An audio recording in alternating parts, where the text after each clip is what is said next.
আসসালামু আলাইকুম। Real village cooking চ্যানেলে সবাইকে ওয়েলকাম জানাচ্ছি।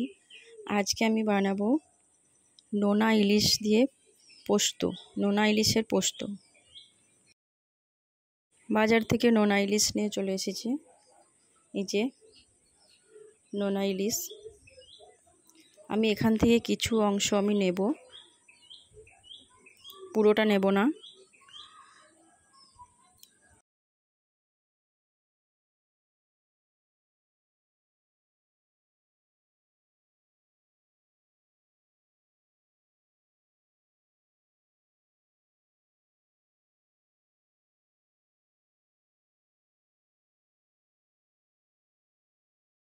কিছু পরিমাণে অংশ আমি নিয়ে নিচ্ছি। আমি এখানে একটা কড়াই চাপিয়ে দিয়েছি। নোনা ইলিশটা কুচিয়ে আমি ভালো করে ধুয়ে নিয়েছি। কড়াইয়ের মধ্যে দিয়ে দেবো তেল।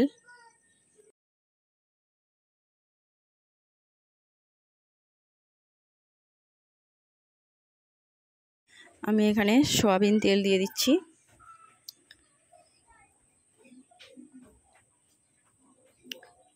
আমি নোনা ইলিশ কিছুটা অংশ নিয়ে ভালো করে ধুয়ে নিয়েছি, পরিষ্কার করে ধুয়ে নিয়েছি। তবু এর মধ্যে অনেক পরিমাণে নুন থাকবে। আমি এগুলো ভেজে নেব।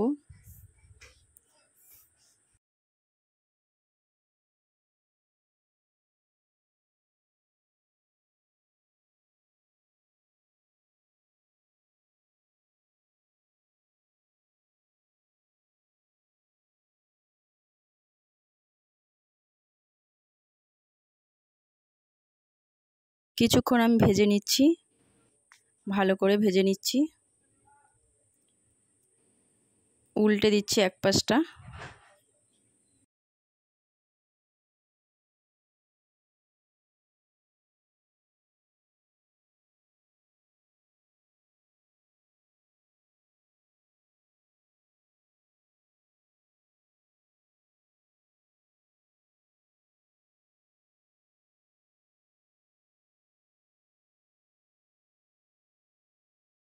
ভাজা হয়ে গেছে, আমি এগুলো তুলে নেব।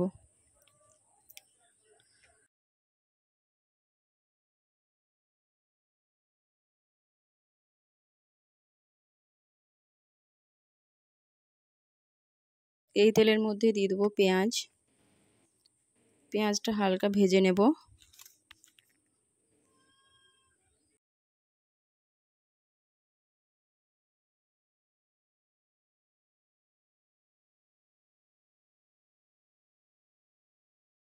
কিছুক্ষণ ভেজে নিচ্ছি নাড়াচাড়া করে।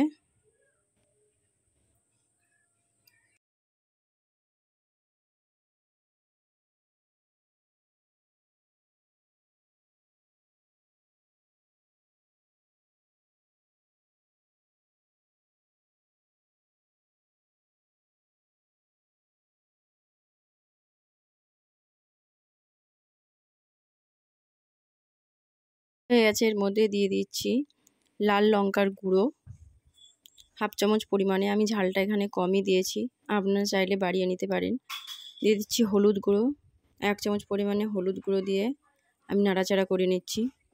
তেলের মধ্যে হলুদ গুঁড়ো লঙ্কা গুঁড়ো দিলে কালারটা খুব ভালো আসে। দিয়ে দিলাম, আমি ভালো করে নাড়াচাড়া করে নিচ্ছি।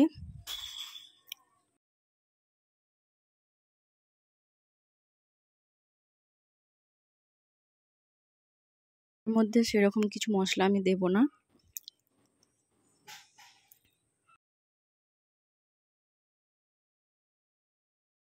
এবার এর মধ্যে যে মাছগুলো আমি ভেজে রেখেছিলাম, মাছগুলো দিয়ে দিচ্ছি।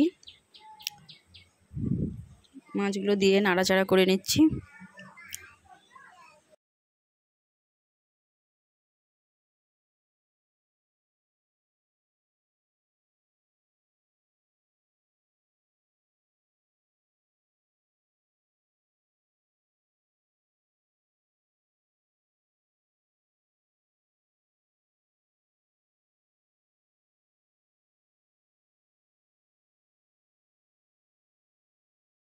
এবার আমি পোস্ত বাটাটা দিয়ে দিচ্ছি। পোস্তটা আমি বেটে রেখেছিলাম, পোস্ত বাটাটা দিয়ে দিচ্ছি।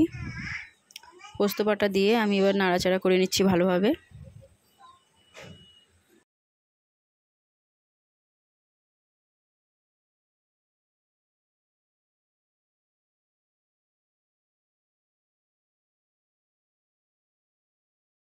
সামান্য পরিমাণে আমি জল দিয়ে দেবো। ওই বাটিতেই আমি জল দিয়ে দিলাম আর কিছুক্ষণ হতে দেব। আমি লবণটা এখানে চেক করে দিয়েছি, আপনারা লবণটা চেক করে দেবেন, কারণ মাছের মধ্যে লবণ থাকে প্রচুর পরিমাণে।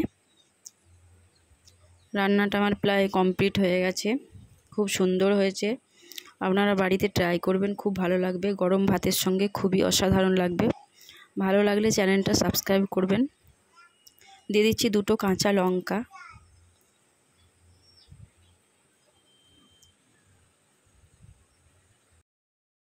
আমি একটা বাটিতে সার্ভ করে নিচ্ছি।